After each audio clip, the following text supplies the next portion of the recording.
Përshëndetje të dashur miqtë e mi. Sot pranë jush vi me një histori të pazakontë, me një histori të paimagjinueshme, me një histori që në fakt kur e dëgjon të lë pa fjalë. Si mundet një nën të jetë arsyeja dhe faktori që djali i saj të shkatërrojë jetën me familjen. Dëgjoni. Kur e kthej kokën pas thot dhe kujtoj vitet e mia të para të martesës, më duket si kur kam jetuar dy jetë të ndryshme brënda të njëjtit trup. Një jetë para se të njihja vjerën time, dhe një jetë tjetër shumë më të zymtë pasi u martova dhe hyra në shtëpinë time. Unë quhem Arta, jam 32 vjeçe dhe historia ime është historia e një gruaje që dashuroi sinqerisht, por u detyrua të luftonte me hije që nuk i përkisnin asaj. E tregoj sot jo sepse dua që unë të akuzoj dikë, por sepse dua të çliroj veten dhe ndoshta të ndihmoj ndonjë grua që po e përjeton pikërisht të njëjtën gjë. Burrin tim e quanin Ardit, kështu e them. Me Arditin u njoha para 7 vitesh. Ai ishte tipi njeriu që të krijonte ndjesinë e sigurisë vetëm me një buzëqeshje. I qeshur, i qetë, i edukuar, ose të paktën ashtu unë mendoja. Familjen e tij e kisha takuar vetëm 2-3 herë para martese. Dhe çdo gjë në atë mes dukej normale. Vjera ime më dukej një grua e reptë, por asgjë më shumë. Dasma jon ishte e bukur, me plot njerëz dhe me lutje të mira. Të gjithë më thoshin ke gjetur një burr të mirë, të qoftë për hajër. Edhe unë besoja, ndoshta më tepër se ç'duhej.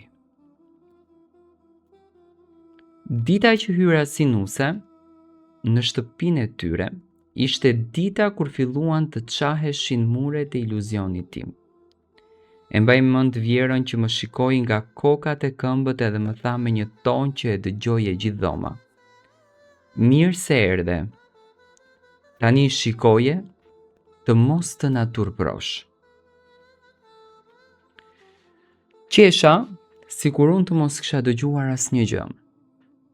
Por zemra më rau ndryshe. Në atë moment e ndjeva se aty nuk do t'ishte e lehtë. Pas një muaji të parë të martesës, Arditi filloi që të ndryshonte, u bë më nervoz, më i mbyllur, shpesh më shmangte pa arsye.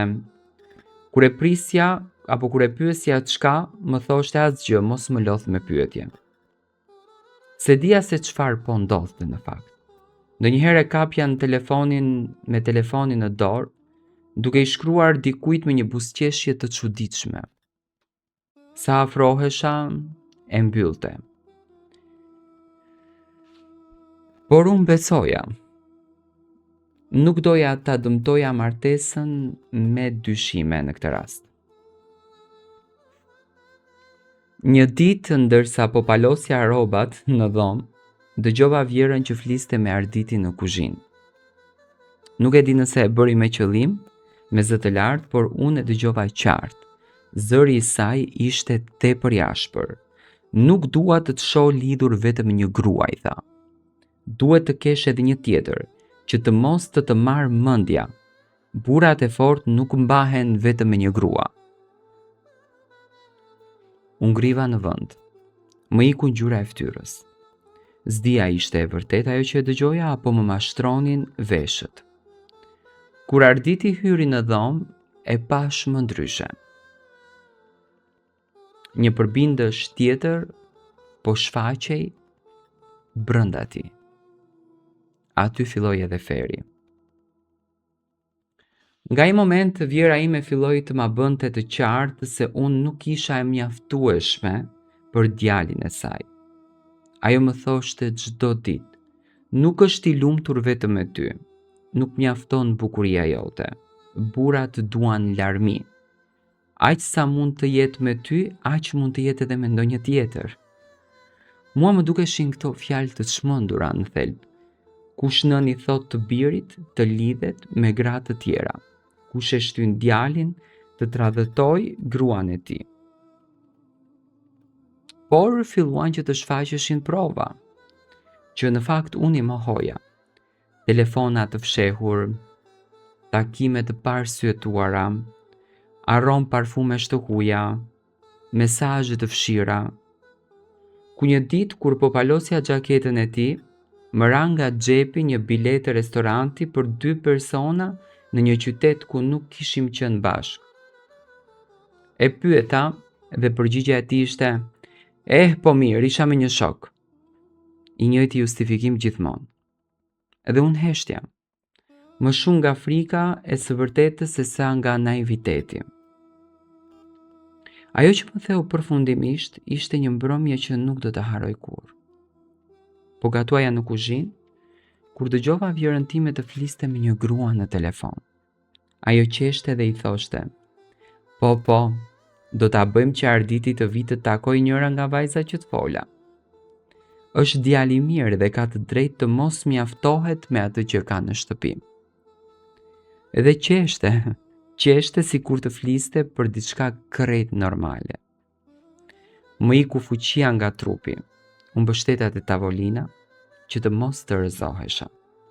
Syt mu mbushën me lot, por nuk desha të më shihte të dobët. Atë natë kur Arditi u kthye, e mora me qetësi dhe i thash: "Dua ta di të vërtetën, a ke dikë tjetër?" Ai uli syt, nuk foli. Heshtja e tij më vrau më shumë se çdo fjalë. Kur insistova, ai shpërtheu me nerva: "Po, çfarë do tani? Nëna thot që është normale, ti po e bën dram?" "Normal," i thash unë, "për kë? Për këto gra që sakrifikojnë gjithçka për shtëpinë, për burra që arrin të thyejnë zemrat pa u dridhur qerpiku?" Atë natë unë qava deri në mëngjes, por s'isha gati që të largohesha. Çdo femër mendon, do të rregullohet, do të ndryshoj, do të më vlerësoj. Edhe unë në fakt ashtu mendova, por s'ndodhi. Një ditë ndërsa po pastroja dhomën, gjej një kuti në dollapin e tij. Brenda kishte dhurata të paçelura kartolina zemrash dhe një varse që nuk ishte për mua. Asnjëra prej tyre nuk ishte për mua. E kuptova. Ai jo vetëm që po ndiqte çfarë i impononte ama, por ishte zhytur në atë rrugë aq shumë sa nuk e vriste ndërgjegjen. Dhe atë ditë i thash: "Mjaft. Po sakrifikoj veten për njerëz që s'ma duan të mirën."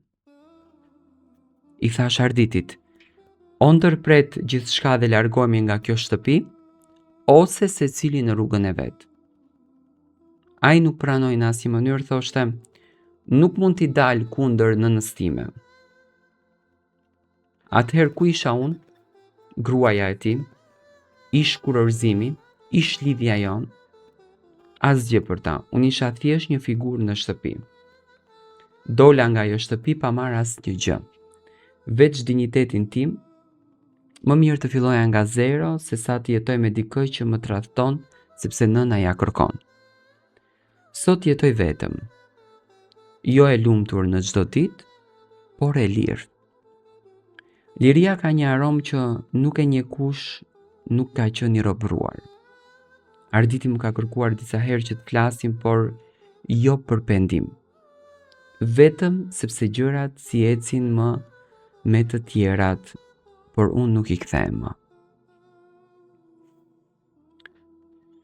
Tani mesazhi im për këtë histori është kjo: nëse je në një situatë si e imja, dije këtë, nuk është faji yt, nuk është detyra jote të durosh tradhtin, dhe nëna e burrit nuk është ligj i shenjtë. Dashuria duhet të jetë e zgjedhur, jo detyrim. Respekt dhe jo kontroll. Unë u ngrita, por edhe ti mund të ngrihesh. Unë jam Arta dhe kjo është historia ime.